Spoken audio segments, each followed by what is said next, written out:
Je vais te parler aujourd'hui du défibrillateur et du sport. C'est pour ça que je suis sur mon super tapis de yoga.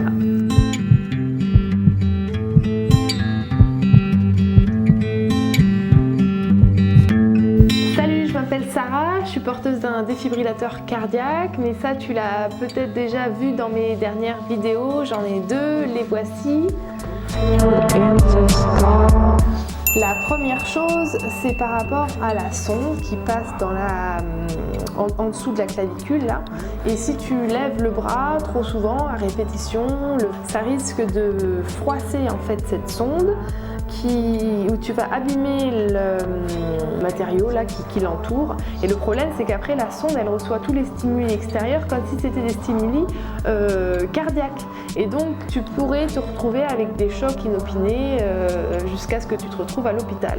Donc ça, on veut pas. Donc, on va essayer d'éviter tous les sports où on a besoin de répéter plusieurs fois, bras levés, bras fermés, etc.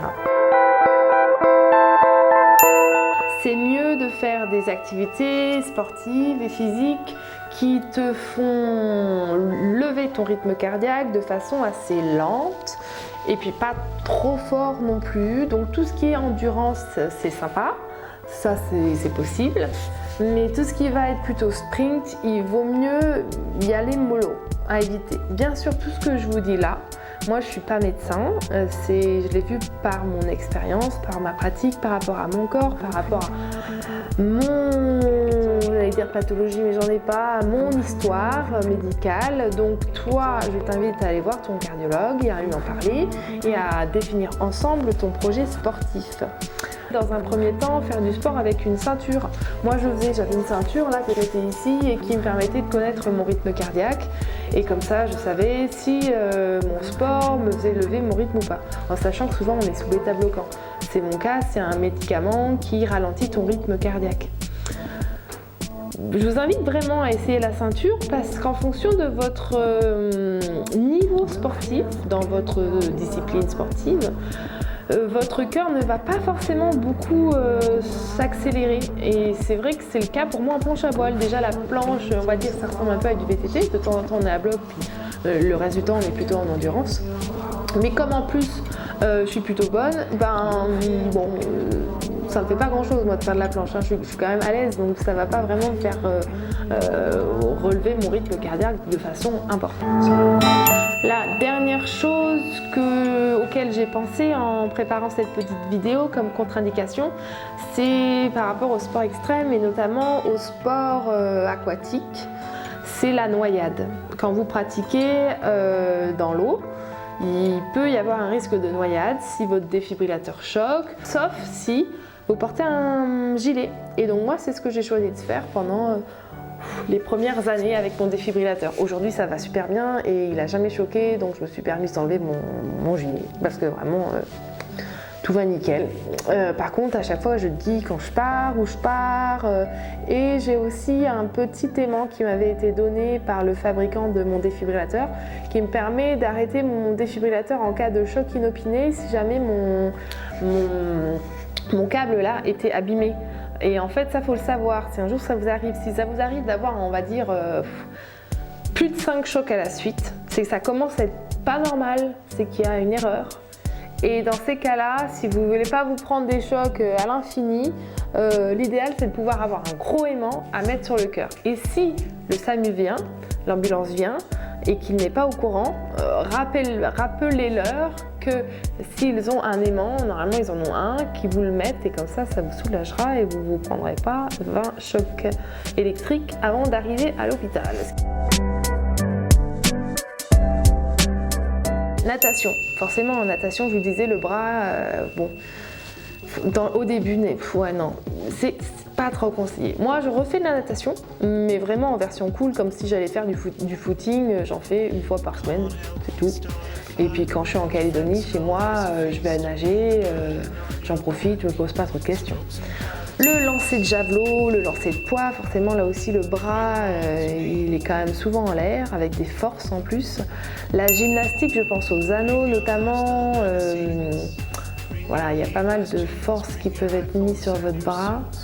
Le sprint, ça c'est sûr que de toute façon ça va pas être possible. Si vous avez un bêta-bloquant, un médicament qui ralentit votre cœur, ça va vraiment pas être performant. Ce qui peut être pas mal par exemple, c'est faire des sports où vous pouvez maintenir une conversation cardiaque, une conversation. Tous les sports où vous pouvez tenir une conversation avec quelqu'un, c'est toujours sympa de faire du sport avec quelqu'un plutôt que tout seul. Dans ces cas-là, c'est des sports qui vont être plutôt cool et il ne devrait pas y avoir trop de soucis. Là encore, ça dépend de votre pathologie. Et moi, j'ai la chance d'avoir une pathologie assez cool. Donc, renseignez-vous avec votre cardiologue. C'est le meilleur partenaire que vous puissiez avoir. Et puis, écoutez-vous, faites-vous confiance, essayez toute petite dose pour vérifier si ça peut passer. Et puis, si vous sentez que ça tire un peu, que n'allez pas trop loin, arrêtez. Il y a tellement d'autres sports qu'on peut faire. Et justement, j'y viens. Il y a forcément tout ce qui est endurance. Cool, hein, allez pas vous mettre à faire des Ironman ou des trucs comme ça. Bien que je connais une porteuse de défibrillateur qui en fait, qui a choqué à 2 reprises pendant son Ironman, qui est tombée et qui est repartie.